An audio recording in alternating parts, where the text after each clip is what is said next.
On. We are. Well, Yeah, it's a there we are. miracle We're right of there. technology. Are you catching up on some email? So just hanging out. Well, I'm in my garden because this is all about gardening, right? So I just figured it'd be a nice day, and we have a beautiful day. I think sunny California. Well, it's sunny Washington D.C. So I figured I'd be outside and enjoying my day in my garden, welcoming everybody to now our second um, virtual event because this is how we're rolling these days. This is everyone living in the land of Zoom. But I guess we're going to start as we always, and I think from our last event, we know that we have people that are joining us that don't always come to Science and Entertainment Exchange events. So we're going to do our usual patter to welcome everyone here. So I am Ann Merchant, and I work for the National Academy of Sciences. And for those who do not know, the National Academy of Sciences is a private nonprofit institution in Washington, D.C. that was created by Abraham Lincoln, as we like to say, in the travail of the Civil War, so around 1863. But the intent was to create an institution that sat outside the framework of government to provide good advice when the nation needed science. And I think we're at a time, a very special time in modern history, where the nation uniquely needs advice from scientists. So our event is a little bit connected to current events, but it's on the lighter side of that. I will tell you that many of our colleagues are extremely busy with the way in which the country is really turning to the expertise from the National Academy of Sciences, the National Academy of Engineering, and the National Academy of Medicine. But we thought we would take a kind of lighter look at how we can be spending our time, while most of us, I think, are perhaps physically distancing, but spending time at home. And so that's part of how the Science and Entertainment Exchange wanted to approach this event and do something a little bit different. So I'm going to hand it off to Rick Lovard, who is the director of the Science and Entertainment Exchange, to explain a bit about what that is. And you have to go into your garden. I'm sitting here. I live on 5 acres in the woods outside of Washington, D.C., in suburban Maryland. There was a person running a chainsaw. I make no promises that my dogs will not come flying around the corner or that something untoward will happen. This is what happens with live events. So I'm gonna let you go and let you keep going, Rick.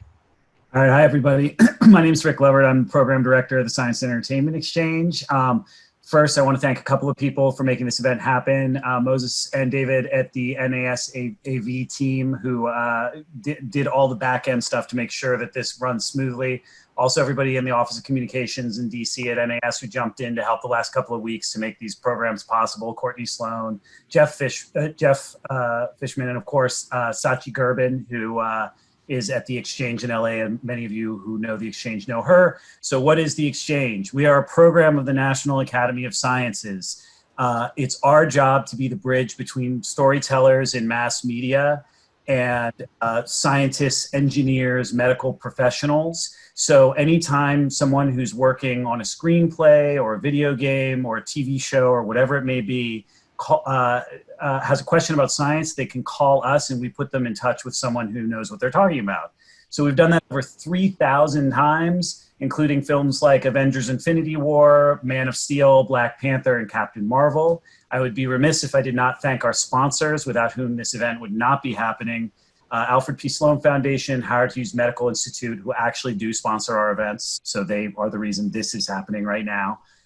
Disney, Film Nation, Google, Lyda Hill Foundation, Templeton Foundation, Corteva, and individual donors like you. If you clicked the donate, thank you, that goes directly into making more of these events possible, where you can hopefully get some great information. So a little bit about the event structure. We're going to have 3 incredible people speak for 10 minutes about the science of victory gardens and the science of sort of urban gardening. If at any time during any of those talks you have a question, right down here, somewhere like right there, there should be a thing that says Q&A on your little board there. Ask away. I will be watching. And we're going to have 20 minutes for Q&A. I will be curating and trying to take the ones that are kind of coming up the most and sort of editing and trying to make it so that we get as many questions in as possible. So hopefully we can answer as many as your questions as humanly possible. Without further ado, I'm going to go to our first speaker, who is the CEO of the San Diego Botanic Garden, who can give us a little bit of an overview on the Victory Garden. So Ari Novi, welcome to the stage. Normally there would be clapping. Hi, everybody. Thank you so much for having me here. This is awesome. I'm in an office in Southern California, around San Diego. It's beautiful here right now. We had rain earlier today, and it's actually a great day to be out working in the garden. So I'm thrilled to talk a little about the history of Victory Gardens and kind of the whole idea about gardening and vegetable growing during crisis.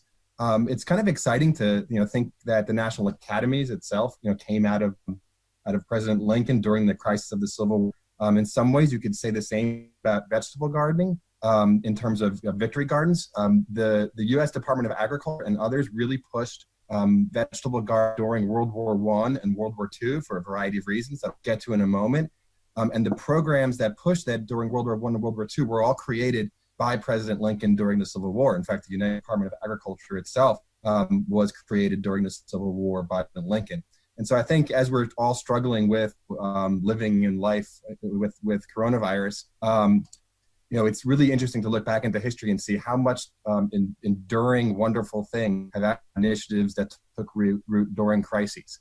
So this is in some ways a terrible time, but in other ways an exciting time to get down to business and think about what's important. Victory Gardens, as I just mentioned, really come from World War I and World War II. When these wars were so big and there was just so much fighting among people from different nations that there were worries about the food supply. Particular vegetables, which are the most perishable parts of the food supply, they don't last as long, grains or processed foods or things like that. So the supply chains and parts of the vegetable production were interrupted during the world wars. Also, incredibly importantly, a lot of the farm that was used on farms was conscripted into the war. So able-bodied people on farms were sent off to war during World War I and World War II. And so government, many different countries, but very much the United States, we should have people who stay home plant these gardens. And they were called some peace gardens, and eventually they were Victory Gardens. And I have kind of, you've seen these pictures maybe that from the World War II era about the sort of patriotic duty of planting these Victory Gardens. And the government thought of the benefit in a variety of different ways.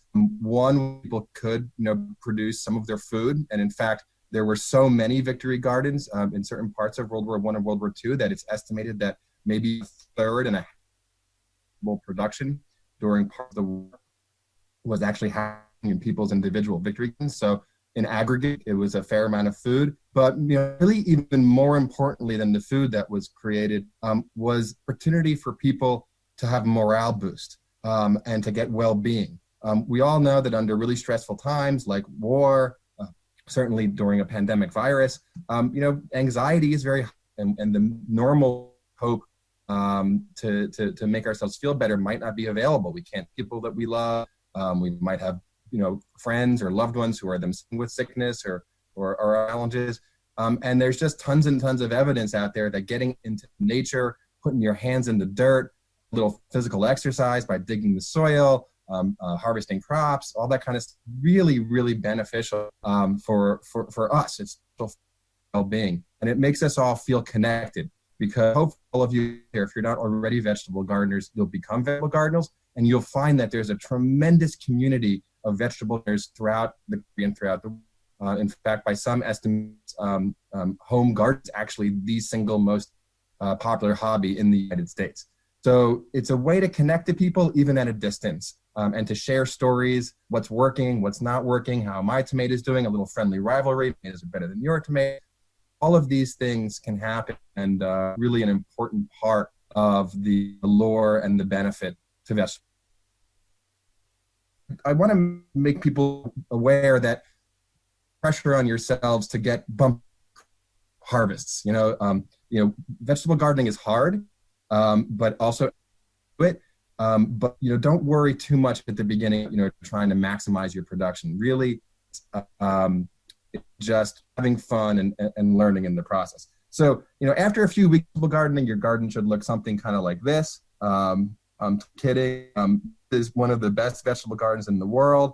This is a Valandry in France, which is a giant garden built around vegetable gardens. We're all inspired by things like that, but the reality is a bit more humble. And so, for example, this is a photograph from the 1940s of a man in upstate New York tending to his victory. And it was just a very, very simple garden where an individual can have some additional leafy greens, some additional vegetables. Herbs are really great thing in them. I really want to recognize that no matter where you are, you can do this. The traditions are really there are everything from kinds of ideas that you can find, and these come from World War II, bulletins about planting vegetable gardens. This is a garden feed a family of 4 all of their needs for much of the year. And you can do that. I recommend trying at the beginning. That's something to build to. It is possible. You need land to do that, and a lot of labor. More likely for most of us who are starting to do this for the first time, what we're going to do, saw here, something like this, finding a little bit of extra land. Here's just a tree lawn in front of somebody's suburban house. But, many of us are more urbanized now than we were in World War I, World War II. And our victory garden is going to be something like this, really just some pots with, really nice leafy greens and or herbs that you can make work, wherever you are. And I know, fortunately, we have a very stable agricultural system in this country. And so while there are some individual things that are hard to get, it's certainly hard to get toilet paper right now and other paper goods, but there's no food shortage. You might not be able to find your exact favorite brand of gourmet olives in the supermarket right now if there's been a run on them, but anywhere you go, there's plenty of food. And so most of you out there probably have a lot of non-perishables in your house, things like pasta and rice, beans, lentils, all these things that last a long time and can provide a lot of calories, but are kind of boring and monotonous if you don't have a way to sum up. Well, just very, very simple herb garden is the way to have ready access. And those are some of the easiest things to grow: basil, parsley, cilantro, a little bit of rosemary, thyme, all of these kinds of things. Once you get them going and have them started, they're very happy in your windowsill. You can pull a little bit of leaf off of any of these things and you can spice up your meals. Literally the metaphorical expression we have to spice up means add plant parts that have exceptional flavor to something. And so we can go back and practice literal understanding of that very advice. So I'm really just here to let you all know there's this wonderful long history of vegetable gardening. Some scholars actually consider the dawn of agriculture, which began with small-scale gardening near people's domiciles, as the beginning of civilization. It's in many being out there and growing things in the soil is just connecting to the things that make us human.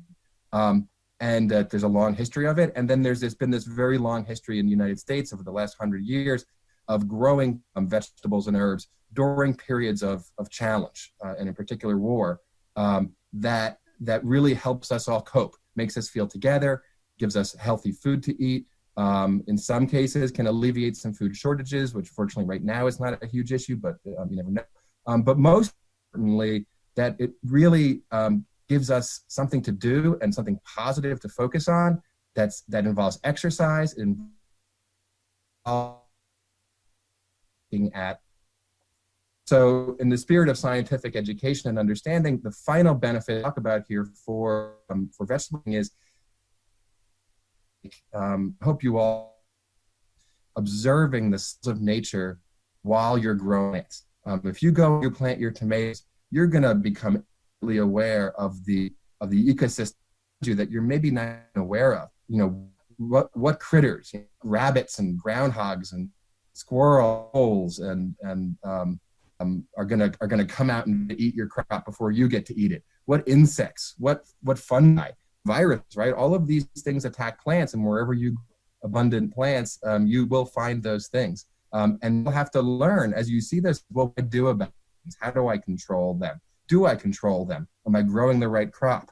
Am I growing the right variety? Because different varieties have more or less to do pest diseases and other challenges. Am I watering? If I get rain, do I need to add more water? Do I have too much nutrients to add to the soil? So the act of vegetable gardening and your victory garden for this time is going to put you in touch with nature, make you an observer of nature, which is the question of a scientist. Probably know exists out. So I encourage you all, go be scientists, go grow food. All right, thank you, Ari. And with that, now we've got Tony Gurnoe at also at the Botanic Garden down in San Diego. He's the Director of Horticulture, to give us a few more pointers on specifically how to grow edible, have a victory garden in your backyard. Thanks, Rick, and thanks for everybody joining us today. This is a different environment than I'm used to presenting in, because I like to get a lot of kind of feedback from the audience and tailor what I'm getting at through that. But what I wanted to do through this is to showcase the way that what you do in a kitchen and what you do in a kitchen garden, which is essentially what we're talking about, a sort of smaller scale food production based garden, they're very similar. So in the same way, if you were baking a cake, you'd have inputs, whether they were material or energy, so things like flour, water, sugars, seasonings, but also the actual heat of the oven itself. And in our gardening environment, the way that that plays out is that we're also putting in inputs similarly, both material and energy. So things like sun and water might be kind of the obvious ones, but we're also talking along the lines of soil enhancement and fertility, and things along the lines of mitigation for pests, and how to actually put your garden together in a way that what the product is what you're after. So I really think that it's important for anybody starting a new garden to do a lot of planning and homework, essentially. Figure out what you want out of your garden. And I would really urge you all to start small and build on successes, because what I find most problematic for people starting gardens as a new vegetable or herb gardener is that they try to bite off a huge undertaking and things get away from them along the lines of what Ari already mentioned, things like gophers and aphids and whatever it is that might be getting at your crops if you're not on top of everything.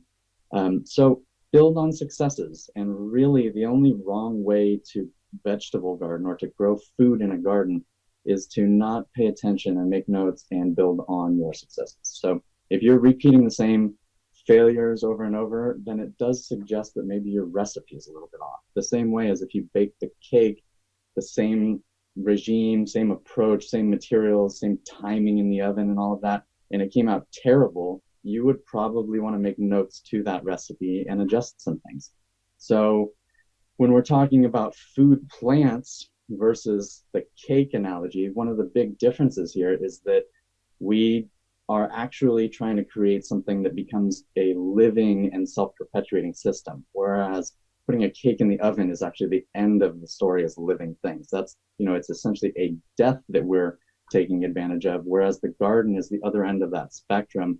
And we're trying to foster and embellish and proliferate life, actually, which becomes very technical and difficult. We're not quite playing God, but we're definitely trying to take a role of influencing the way that organic systems come into being and progress. So think along the lines of what you're after out of your garden and how to create a recipe that will be successful from literally the ground up. This is where that saying comes from, that it all starts with the soil and the sunshine. So if you want to grow something like tomatoes versus something like carrots, those are very different individuals. And here at the garden, I take care of a few thousand different kinds of plants, and you never get past the approach of trying to figure out what a living individual being actually needs to thrive. So in the case of something like tomatoes or bell peppers, those plants need a lot of sunshine and actually quite a rich soil as well. So if you are somebody who really likes bringing in those fresh heirloom tomatoes in the summer, you probably want to start working your soil now if you haven't already been, in anticipation of creating the right soil environment and nutrition profile to give those fruiting plants, which really demand a lot from their environment, the foundational recipe for success. Something along the lines of thyme or parsley or basil. The first edible plant that I ever grew was actually thyme. So I will second Ari's notion of actually starting small and with herbs, because think about it this way. We're all sitting around at home, and presumably if you're not doing a lot of cooking, you're doing a lot of eating. And the things that are really make something as a home cooked meal spectacular are those little embellishing flares. So a wonderful tomato put onto a sandwich, for instance, something like fresh basil going onto your pasta dish. Those are really what set off the whole experience of not only growing the food, but bringing it into your kitchen. And as much as you can, even if it's virtually at this point, sharing that with people. So what you need to think about is these different categories of inputs. So if you have a very sunny spot, you're going to be able to grow things like tomatoes and peppers and whatever you feel like for the most part, unless it's actually so hot and sunny that you start to dry everything out. So we're growing in sunny Southern California here, and it tends to be that having enough water is actually the issue more than anything else. So that's another key input. If you put something in a blazing hot, sunny spot and the soil is amazing, and then you never water it again, you're probably not going to get much out of that. Another thing to keep in mind is actually the type of plant material that you're putting into your garden. So the depending on what type of plant it is actually dictates how best to approach getting it into your garden. And I'll tell you all that putting a plant into the ground is actually not just the beginning, but also the end, because you should have your recipe outlined by that point in time. If you get ahead of yourself and are putting plants into the ground without the soil being well amended, or properly amended at least, without some presence of water, without the right type of sunshine, the right amount of sunshine, then no matter what you do as the gardener, you're going to struggle. So really think about it in terms of the right plant in the right spot. That's the horticultural secret to success all the way around in gardening. But when it comes to growing food crops, we're intentionally looking to do some alteration to make the place a better place for the plants that we want. So that leads me to one of the most important things in bothering to grow vegetables or herbs or anything food-wise in your garden, is that if you don't like to eat it, don't bother to grow it unless there's some really strong alternate motivation. So think about what you actually want out of your garden, and presumably not many people in the audience today have infinite space, nor water, nor labor, nor even sunshine in many cases. So prioritize what you really want to experience as part of the garden, and recognize that it's actually the entirety of the experience, from the homework all the way through to the harvest, that is gardening and growing food, as well as, you know, bringing it into your kitchen and preparing it. There's really, I'm strongly of the mind that you make gardening as complicated as you want to. And so that means that some of the more engineering and techie people in the audience today will do a lot of write-up and research and extensive homework. And other people want to get out and get their hands dirty, and that works just as well, as long as you're starting small, building on successes, taking note of what may have led to failures, and continuing to progress from there. And similar to the kitchen analogy again, there's a kitchen gadget for every little individual application, but you'll also note that many of the best chefs have a pretty small repertoire of actual tools. And when it comes to your garden tools, it's one of these rabbit holes where you could end up with 50 different little hand tools that specifically do one thing or another. But what you'll find a lot of with people who are experienced in their gardening history is spending on quality tools, getting tools that are well adapted, to the purpose, but not so specific that they're only useful in very small regimes or very small opportunities. So you can basically approach gardening any way that you want, but you have to keep in mind that we're working with living things in the real world, and that we, as much as we're trying to have influence toward these ends, are not gods in our gardens. And so you should definitely expect to have your plants eaten by pests. You should expect to have it be that if you are for some reason unavailable to do the watering, that happens to be when it gets hot and blazing hot and dry. There's an old saying that if you want one thing out of your garden, plant 3 of them, because you're likely to have one go to the weather, one go to the pests, and if you're lucky, you get to bring one of them into the kitchen. All right, thanks, Tony.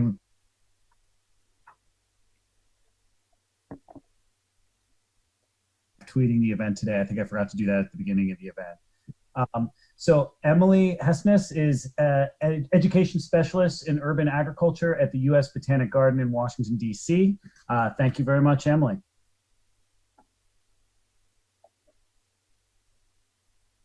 Hi there. So I'm Emily, and I wanted to share, after Tony's great insights from the horticulture side of things, to speak a little bit about an education perspective on a lot of this stuff. Well, many of us on the education and programming side of things at Botanic Gardens have been working from home. We've been paying a lot of attention to this emerging public interest in recent weeks related to how to grow food. So we've been thinking about how best to respond to that, and I'm really eager to hear the questions that come up today and think about how organizations like ours can help people learn the things they'd like to learn about growing food. So in my role at the U.S. Botanic Garden, I focus on learning opportunities on site connected with food and agriculture, especially related to our outdoor kitchen garden. And then I also work with outside partners on a national level to provide urban agriculture learning experiences. So for example, we collaborate with an organization called the National Center for Appropriate Technology to offer a training that we call Arm to Urban Farm, and that's for military veterans who are interested in learning about urban agriculture. And we also work with the Chicago Botanic Gardens Windy City Harvest to build capacity within our own public gardens community around the country to think about how can we create and expand urban agriculture education programming. So why are we interested in urban agriculture? In addition to seeing it as a great way to meet our mission of educating people about the importance of plants, we also know that it has a wide variety of potential benefits for people and communities, whether that be in terms of things like increasing public interest and understanding of science, or creating opportunities to learn about the connections between plants and human health, providing therapeutic or restorative benefits to participants, or just helping people kind of feel empowered by building new skills. So to think more specifically about the time we have together today, I wanted to give an overview of a few of the topics that we typically cover in our urban agriculture trainings, including some considerations for growing food in urban settings. And I wanted to mention that a lot of these topics will be addressed in an urban agriculture resource manual that we're currently creating in collaboration with the Chicago Botanic Garden, and that'll come out later this year, so keep your eye out for that. It'll be a good resource to have. One of the primary considerations for urban growing is soil health. And so if we're thinking of starting in an urban farm or garden on an area of land, it's good to know how that space has been used in the past and to use a professional lab service to test the soil. Many land-grant universities and extension services offer soil testing, so that can let us know about things like nutrients and also potential contaminants in the site soil. So in particular, we want to know about things like heavy metals, which could possibly be from paint chips, or arsenic and chromium, which could come from treated wood. And we could find that on land that's been used residentially as well as for industrial or commercial purposes. And so while that doesn't negate the need for a professional test, there are some interesting ways that you can learn about the history of the site to get a better sense of what you're working with. And there's one organization called Advocates for Urban Agriculture that's out of Chicago that talks about some tips that you can look into, like using Google Earth Pro to look at historic satellite data of your site, obtaining land use records, and then something as simple as talking to longtime residents. So you can start to see how investigating your soil health and its history can become this really interdisciplinary science. If your soil test comes back indicating an issue of concern, you might want to work with a professional to determine your options. But in the case of contamination, your best option is likely to not use the site soil at all, but to grow in containers or build on top of that site soil using raised beds. So you might consider a geotextile barrier between the site soil and the soil where you're going to grow your food plants if you have a level of concern about that. So that leads to another consideration, which is your garden setup. Many urban growers, including home and community gardeners, do have a lot of success with building and using raised beds for growing food. They're pretty space efficient, and they allow for drainage, and they allow us to control our growing medium. And there's lots of how-to resources that you can find on garden carpentry and building your own raised beds. In general, you want to use untreated lumber to avoid soil contamination. And a standard size that people like to work with a lot is a 4 to 8 foot raised bed that's about 12 inches deep, which can then be filled with compost or a compost and soil mix. That 4-foot bed width is a good width to be able to kneel down and reach to the center of your raised bed without needing to step into it and compact the soil. There's also good designs for building taller raised beds that don't require a person to kneel down if you have mobility or accessibility issues that you're taking into consideration. If you don't have space for a raised bed, you can also think about container growing. The biggest mistake that people tend to make with containers is using something that's too small, which can cause your plants to get root bound quickly or to dry out quickly. So a good rule of thumb that I've heard is to think about using a pot no smaller than a 5-gallon bucket for one tomato plant. And so that can give you a sense of kind of how big you need to think of going. A couple other things to think about are placement and irrigation. And Tony talked a little bit about sunlight, and you really want to be attentive to how much sunlight your space gets and to grow your vegetables where they're going to get the most sun. You also want to think about your access to water and what your plan for irrigation is going to be. And it might be worth considering investing in a drip irrigation kit or something like that to help make watering more convenient for you. And then the last and one of the most fun considerations I wanted to mention is what to grow. And both Ari and Tony have touched on the fact that it's important to think about what you like and what makes you happy, and then what your goals are with the space. If your goal is to get as many vegetables and the highest yield out of the space that you have, your decision making is going to be really different than if your goal is to get your kids excited about growing a couple of their favorite vegetables. So, do think realistically about what you hope to accomplish in your space, and then learn about what plants have the potential to do well there. So at the U.S. Botanic Garden, we recently hosted a guest lecture with our colleague Meredith Shepard, who's a DC-based expert on growing edible plants, and I want to give credit to her for informing my thinking about some of these strategies for residential urban spaces. So if you're gardening in a very small space like containers on a balcony, growing an herb garden can be a great choice. You can continue to harvest that throughout the season, as opposed to something like a carrot or a beet, where it's going to take up your small space for kind of a long period of time, and then you're going to get to eat it once. And then in addition to herbs for small spaces, you can also think about things like cherry tomatoes or greens and salad mixes. Then if you're constrained by limited sunlight, that can also have implications for what's going to grow well, which is why it's really important to pay attention to that amount of light in your space before you make decisions about planting. And so some plants you can grow with fewer hours of light might be things like baby lettuce mixes, arugula, and basil. If you have some sun, but not a whole day's worth, you might have success with cherry tomatoes, but maybe not some of the larger varieties. Most herbs and greens like Swiss chard, kale, and collards, and then a few other things like peas and some varieties of squash or peppers. And then what I think is so much fun about growing vegetables is that there's always more to learn. And I wanted to close with a few recommendations for resources that can help people build their knowledge and skills in this area. I would be remiss if I didn't recommend using botanical gardens as a resource. Plant science education, including the science of growing food and growing plants for food, is a central part of the work that we do. And they're great places to look for programming and resources to help you learn about that. I'll mention one resource that we recently completed at the U.S. Botanic Garden, which is a manual on greenhouse growing. And that's freely available on our website now and might be of interest to people out there who are school garden educators, as well as people who are interested in learning things like extending your growing season through some simple greenhouse growing techniques like building low tunnels at home or cold frames. So do look to your botanical gardens for virtual and online, and hopefully someday in the not too distant future, some in-person learning opportunities. And then in addition, you can look to your extension offices and their master gardener programs. So for access to experts or for learning opportunities, looking at what's available through those university agricultural extension offices can be worthwhile, because you're going to have that locally relevant expertise about what will work well in your area, and that can be really valuable. And then finally, there's a wealth of online content for people interested to learn from videos or from webinars like this one about gardening. I've seen recently that some Master Gardener programs are offering their vegetable growing courses for free online during this time. So things like that can be really worthwhile to think about to expand your learning. So with that, I'll say thanks for your attention, and I hope this provided some things to think about for those of you who are considering trying some new things in your vegetable garden. Thanks.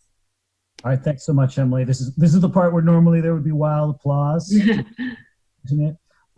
So I want to thank everybody, and if you're looking at the Q&A here down below, you can see actually Ari in particular, and I think some of the other panelists maybe have been answering some of the questions as they've been going.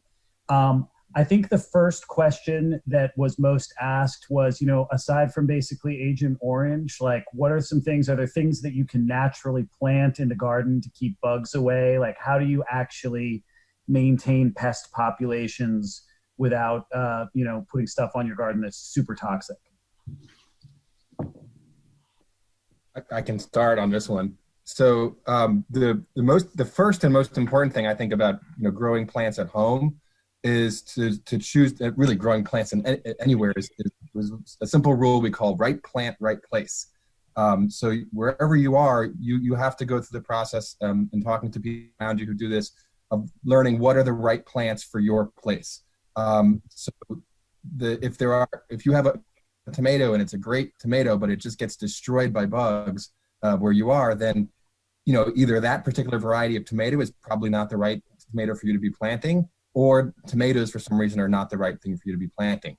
So you need to kind of go through, Tony talked about the experimentation process. You're just constantly refining what you do and choose the plants that really work for you really, really well.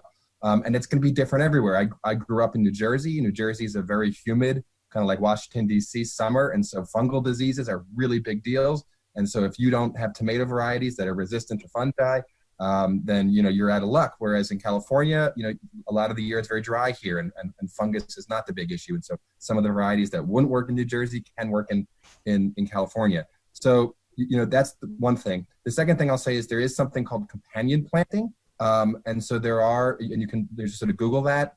There are certain plants, marigolds are some of them that are thought to help keep the bugs away or attract them to another plant. And then the third thing is rotation is very important. So if you keep planting the same plant over and over again in the same space, if you keep planting tomatoes every season in the same spot, you're going to build up more and more of the insects and diseases that like to eat that plant in the soil. And so rotating, the common rotation there is tomatoes and then onions or garlic or those kind of plants. You sort of because they have different chemical properties in the soil, and so it's not the same insect that like them. So you're constantly trying to just break the cycle of how insects want to feed or other pests and diseases want to feed on your plants. I would also add to that it's very important to kind of know your enemy in a certain sense. I never expected to have to know so much about bugs and gophers and things along those lines in order to be successful with plants, as I have come to learn. For those of you in Southern California, there is a really good resource available through the UC Cooperative Extension, and particularly the UC Riverside's website for fruit crops, like that in Southern California. But look up the UC IPM website if you're in California. So how do you know that someone's selling at your local a nursery is something that grows in your region? That was one question I saw. Is that just general knowledge? So if you're working from an independent local nursery, the odds are good that they're not going to bother to grow and sell something that isn't at least reasonably expected to be successful in the area. If you're talking about somewhere like a big box store, that changes things for sure. One of the important considerations with planning a vegetable garden is understanding your own hardiness zone. So if you, for instance, are in a place where you have a likely late frost coming into even this time of the year, then you're obviously not going to be planting things in February that are frost sensitive like we tend to do here in San Diego. You have to understand a little bit about your own kind of site history as well. So some plants are sensitive to drainage considerations, and if you have super heavy clay soil, you're either going to have to do something to change that or grow something else. So you should not fight nature on this stuff. I'll say that. How about, do you guys have stuff you can recommend that you can grow from cooking scraps of other vegetables? Yes, I'll actually play off of something that Emily said in this regard, because one of the things that many people don't know about some of the common vegetables is that you can eat other parts of them than we commonly do. So the example that she mentioned would have been beets. And believe it or not, if you take good tops off of beets, you can actually cut the greens part of it off and get that to grow more greens. Or if you're growing beets and like the greens, they're not that different from Swiss chard. You can harvest it just for the greens and not necessarily uproot the whole thing. There's other fun stuff like celery bottoms, but most of what you're going to cut and then plant tends to go right to flower. They don't often produce a good crop again. One of my favorite exceptions for that would be bunching onions. So if you buy those green onions at the supermarket, you can actually keep some of the root and white part of it and actually plant that, and you'll get more green onions. A lot of people are asking, what's completely foolproof to grow? There's nothing that's completely foolproof. That's why we have supermarkets. Anytime you're taking care of a living, individual, it requires of it. Fortunately, with plants, if you accidentally kill one, it's not nearly as dire as if you have your first puppy and you don't take care of that and it dies. I like to tell people that the road to a green thumb, many black thumbs, right? And everybody's born with a black thumb, but almost nobody's born with a green thumb. And so, behind every great gardener is a history of failure. Here's our best teacher, and you need to be prepared to kill plants. It's going to happen. But that being said, your plants, as a couple of us have said, really are kind of the common herbs, and I think even some of the woody ones, so thyme and lavender, rosemary.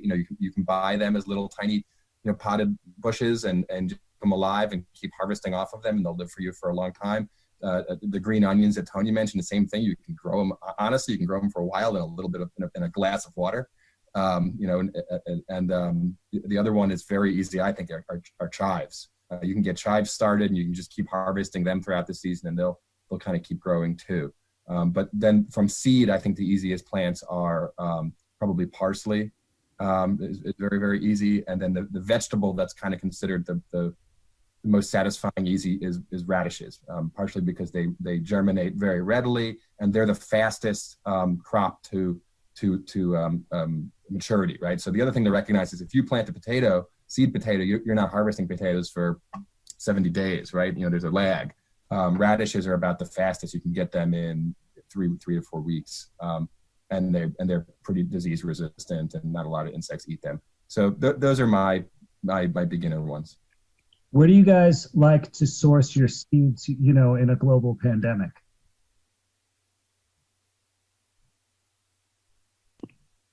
Well, I don't have a specific answer to that, but the conversations recently about seed shortages have given us thoughts about good programs that we might be able to do, and seed saving might be a topic that people want to learn about. So it's giving us new ideas for things that are coming to be of interest for people, but I don't have a specific suggestion for a place to source seeds in a pandemic besides having your own.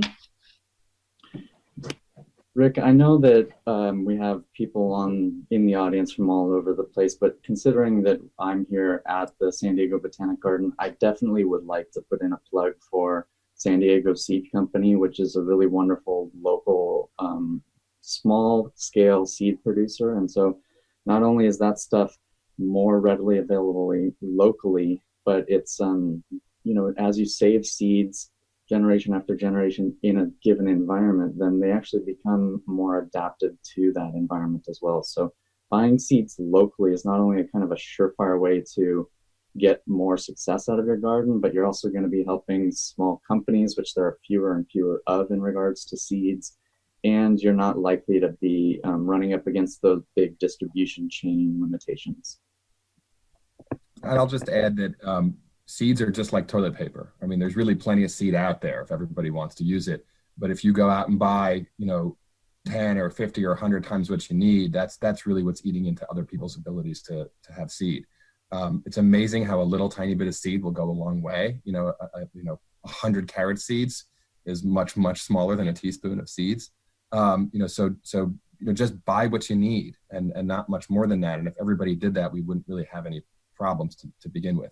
Also, don't feel too guilty. The commercial seed, the commercial growers out there, they have, their own relationships with seed companies and seed growers. And so I haven't seen any reports that the run on home gardening is impacting, sort of the commercial, and, livelihood dependent growers who, provide the bulk of the food for our food system. We have a bunch of people who are sort of asking about spacing of seeds and like whether or not following what's on the package is necessarily always the best idea in terms of how far you place seeds apart. The guidance on the package is a really great place to start, but it's not the Bible. So if you're doing it for the first time, it's pretty good to follow that unless you have a really specific reason not to. That being said, I planted a carrot patch last year with my then 5-year-old, and he couldn't do spacing, so we just broadcast seeded carrots, and I ended up with a carrot forest that was awesome, and produced smaller carrots than normally, but they were delicious and wonderful, and have fun out there. Don't get too tied up in things, but if the guidance is good. I think Tony's analogy of a recipe, from baking bread or cooking a meal, it's exactly right. You can follow the recipe and make it exactly the way it says, and it'll come out good. But you can have variations on it, and you can experiment, and it all works out.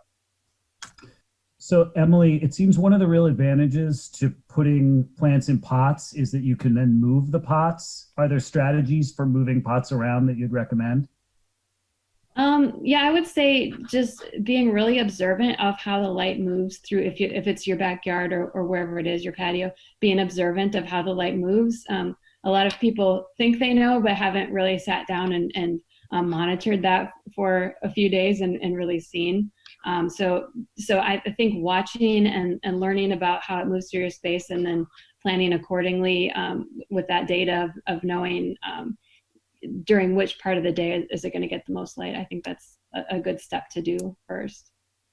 And as far as potted or raised beds, is there like a recommendation for your how you start when you start with soil?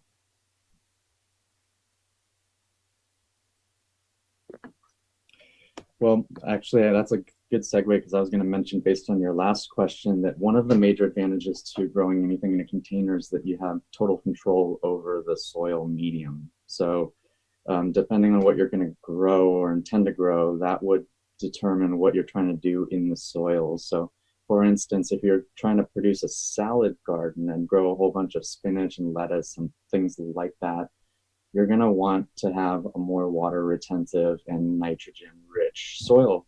And if you're growing something more like potatoes, like I already mentioned before, they don't need as much from the soil, excepting that they don't like to sit in a lot of water. So one of the advantages to raised beds or container growing is that you can totally custom tailor the soil, but that's a good and a bad thing depending on your understanding of it, because you having control over everything means that you have control over everything. So if you kind of put it together inappropriately, then you're not likely to get what you're after out of it. But rather than starting from a question mark of native mineral soil in the ground, being able to start with quality soil for the purposes of growing your first garden is not a bad way to get off the ground.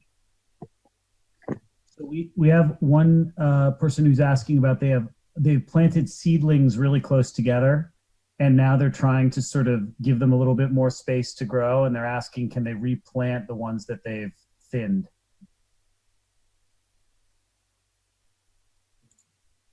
You can. I mean, it really depends on the.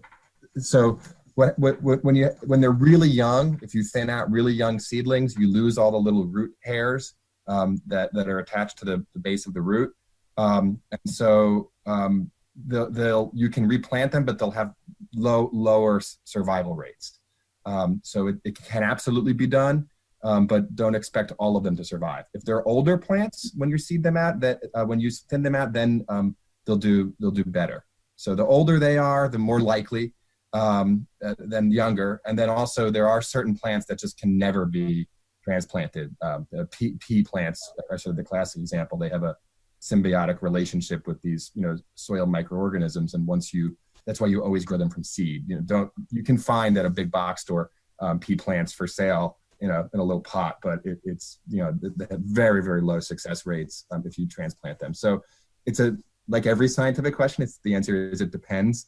But if it's not a plant that can't handle any transport, it can be done, but you're going to have lower success rates.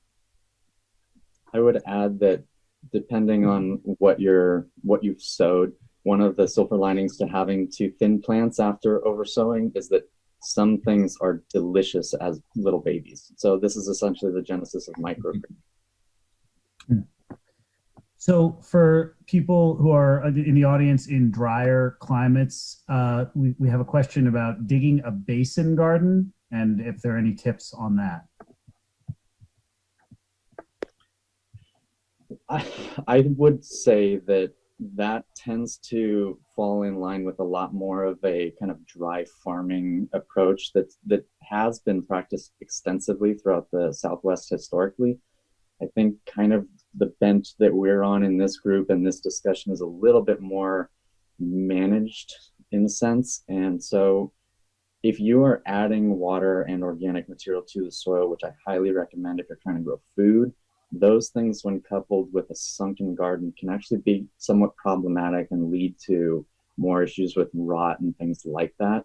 If you're not working with any form of supplemental water, then channelizing what does fall on the site and kind of trying to capture it where it's most effective is a smart way to go. But I think that the more pragmatic and functional approach to this issue of soil moisture management in the gardens that we're talking more about is to have a lot of organic material in the soil. That's kind of the key to it. Hey Tony, somebody just asked about tips for growing passion fruit, and we have several wonderful passion fruits at San Diego Botanic Garden that fruit reliably and wonderfully. So I was wondering if you could handle that one. I'd be glad to. Passion fruit usually grown from cuttings because that's the way that you get the desirable known fruit. We actually do get a lot of seedlings on site, and they tend to be all over the place as far as whether they're good eating or not. One thing to know about passion fruit is that they obviously like it warm and rich. So if you're growing anywhere in the continental West, you're probably going to have to add water and some fertility enhancement. And another thing to know about passion fruit is that they take pruning wonderfully, and they don't tend to individually last that long. I see a lot of passion fruit produce for 7 to 10 years, and then the plants kind of trail off, if not outright dying. And so passion fruit, along with a lot of the other more tropical stuff, is a pretty quick moving type of planting and process. So from a rooted cutting, you can get passion fruit the next year, but then you're probably not going to be getting fruit off of that same plant a decade later. They are really cool for bringing in beautiful butterflies and things to your garden as well. So we have a couple of people asking questions about fruiting plants in general and growing them from seed. Are there just general tips for how to best strategize that? It depends on if it's something that's short-lived, something like, for instance, a tomato plant or an annual pepper plant versus something like a blueberry bush or an actual fruit tree. For the most part, with the woody fruiting stuff, if you ever see a name on a fruit, for instance, a Hass avocado or navel orange, these kinds of things usually indicate that the plants are grafted. And so you can grow things from seed in many cases, but it's not always the best way to do it. It's a very significant time commitment, and what you get out of that plant in the end is a huge question mark. So for those of you who like the notion of experimenting and maybe even discovering your own variety of whatever it is, whether it's avocado or apples, something like that, it's a fun process. It's not the best way to get food out of your garden.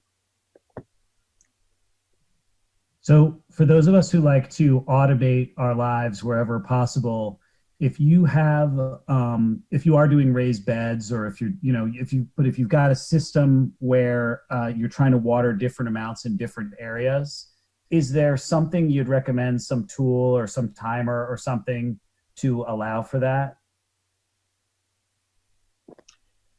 That's a really important consideration, Rick. Actually, the notion behind what you're describing is a concept called hydrozoning.